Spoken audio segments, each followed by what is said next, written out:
Bago mo ilagay ito sa reverse o gusto mo ilagay sa neutral o sa drive, kailangan naka-apa ka sa brake. No? So, mas maganda niyan nakasagad. Subukan natin lagay mo sa reverse. Yan, lagay mo sa park. Okay, so lagay mo nga sa drive. Yan, di ba? So, nailagay mo sa manual transmission.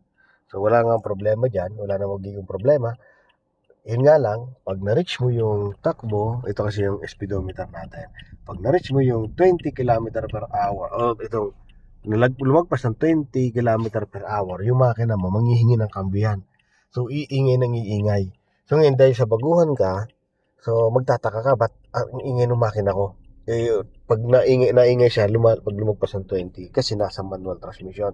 So, kasi nanghihingi siya ng kambyo. Kasi sa manual transmission, bro, kung anong takbo mo, dapat yun ang gear mo. Meron tinatawag na gear na first gear, second gear, third gear, fourth gear. So dito naman, pag na-reach mo yung 20 na yon, lumagpas ka sa 20 km per hour, ipa-plus mo lang. Siya ay magsa-second gear na. Okay? Pag na-reach niya naman yung 40 km per hour, magpa-plus ka. Kailangan mo plus. Hanggat di mo siya nilalagay sa plus, hindi siya magbabago. Iingay ng iingay lang makina mo. Okay? So, ganun siya. Ganun kasi sa manual transmission. So, ito, medyo ano pa yan.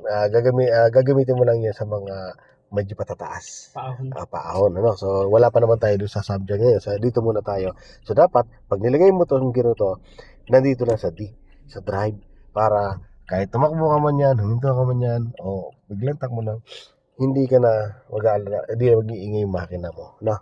Okay? So, yan lang sa drive. So, try mo ulit sa neutral, sir. Okay, then lagay mo sa drive. Okay, lagay mo sa manual. Manual ay hilahin mo gano'n. Okay, then plus. Pag pagpa-plus ka, ganito naman. Plus. Minus, ganun lang. Plus ka, plus.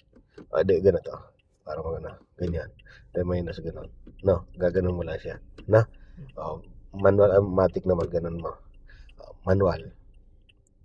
Plus. Minus. Plus. Minus. Okay, sa drive. Neutral.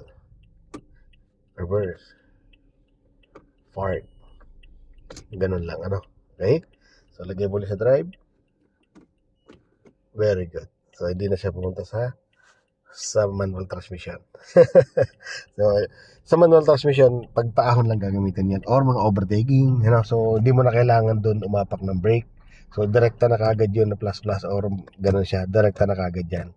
Na walang problema dyan. Basta gusto mong lipat sa manual, kahit natakbo yan, pwede. Mag-plus ka, mag-minus ka. Basta, tama yung speed mo. Okay? So, lagay mo sa neutral. Yan. Then park. Okay, then reverse. Then park. Ganun lang nag-work yung bro. Ano? Okay? So,